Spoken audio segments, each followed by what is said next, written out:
En séjour à Rome, capitale de l'Italie, la gouverneure du Lualaba, Fifi Masuka Saini, est allée rendre ses derniers hommages au souverain pontife, récemment inhumé à la basilique Sainte-Marie, le plus grand monument et la plus ancienne église romaine consacrée à la Vierge Marie. À leur arrivée, la fervente chrétienne catholique et toute sa délégation ont bénéficié d'une hospitalité légendaire de l'ambassadeur congolais près de son siège, Deogracias Ndangano, et s'est ensuite recueillie devant la dépouille de son père spirituel. L'occasion faisant les larrons, la première femme élue gouverneur de la République démocratique du Congo s'est inclinée devant les tombes des différents saints, une façon pour elle d'honorer la mémoire de ceux qui ont sacrifié leur vie pour servir les seigneurs.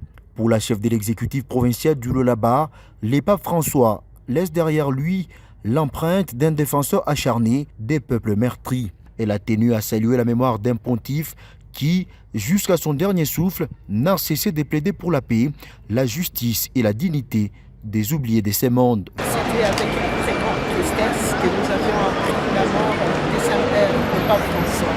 Je suis venue pour voir là où il dort aujourd'hui.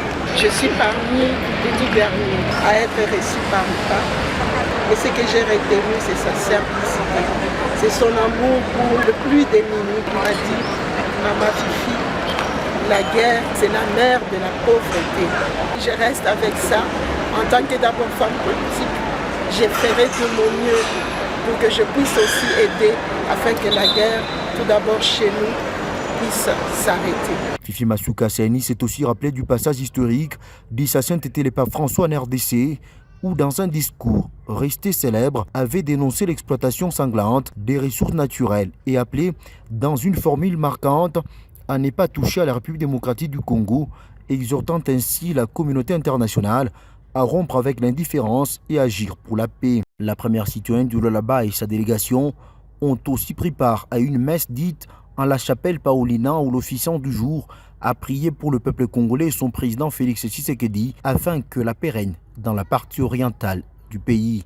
Il s'est de rappeler que la gouverneure de la province du Lualaba avait été reçue mardi 7 janvier 2025 à Rome par le pape François en vue de témoigner son engagement dans l'Église et dans la société, notamment en faveur de la femme et des personnes vulnérables.